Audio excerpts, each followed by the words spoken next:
Hello everybody and welcome back to Screen Stars. I'm here today to bring you my review for the 2019 horror film 100 Acres of Hell.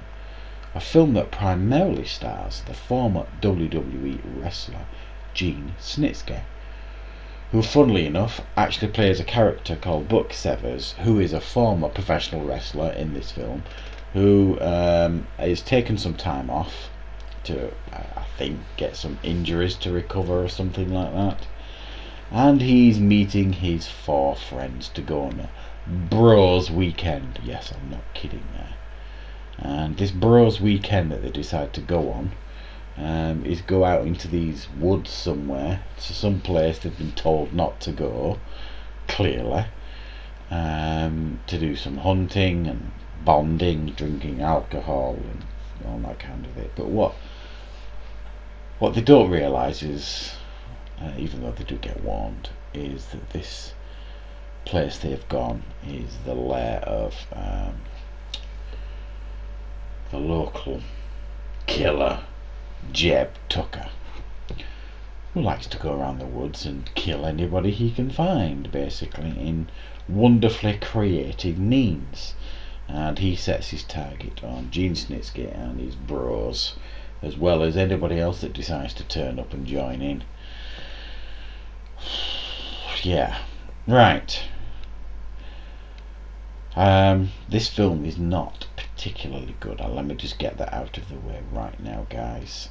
This film, it's a low budget independent horror film, and I really get that. And actually, though, one of the bright sparks in this film is actually Gene Snitsky, who I think did a particularly good job as the lead role here. I've not seen him act in anything else, and I think he does a decent enough job here.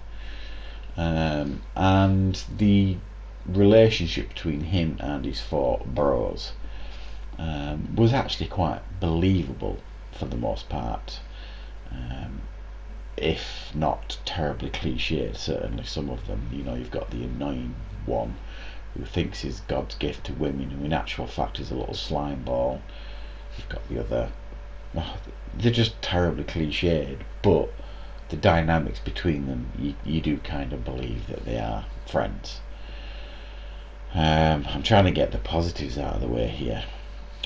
Another positive, I suppose you could say, is for me, actually doesn't feel like a super low budget independent horror film. It's got a reasonable amount of polish to it, this film, and some of the effects and some of the kills and stuff like that look reasonably effective on screen. Other than that, that's pretty much it for the positives here. I mean, there's some pretty moronic writing going on here. It's one of those films where people conveniently turn up just to get killed, and they're just there to be killed, and it's ridiculous.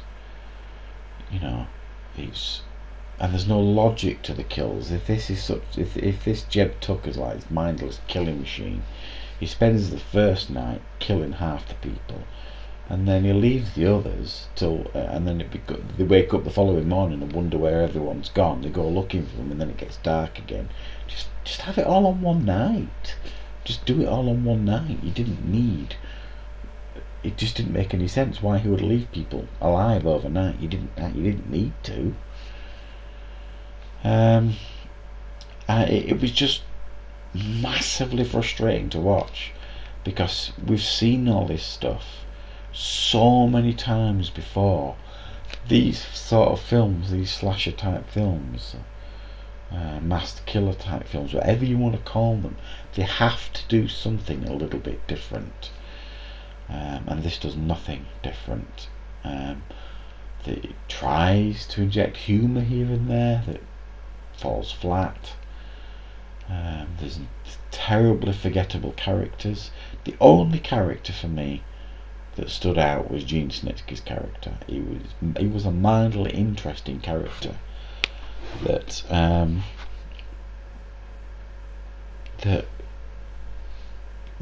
did a decent job, I suppose. I just found this film terribly dull and terribly predictable, and such a shame, you know what I mean, because it had some elements that were going for it in regards to how it looked and the dynamics of the group and things like that. But why, if you were going to have a bros weekend, would you go to these backwater woods? You just wouldn't. You'd find somewhere better to go. So yeah, I've not an awful lot else to say about this film. I just found it naive in its approach, really, to this kind of genre piece. It's just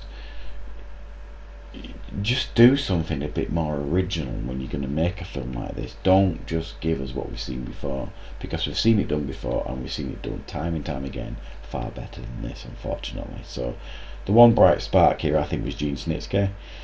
The rest of it was terribly generic and very, very familiar, so it's got to be a 4 out of 10 really for me.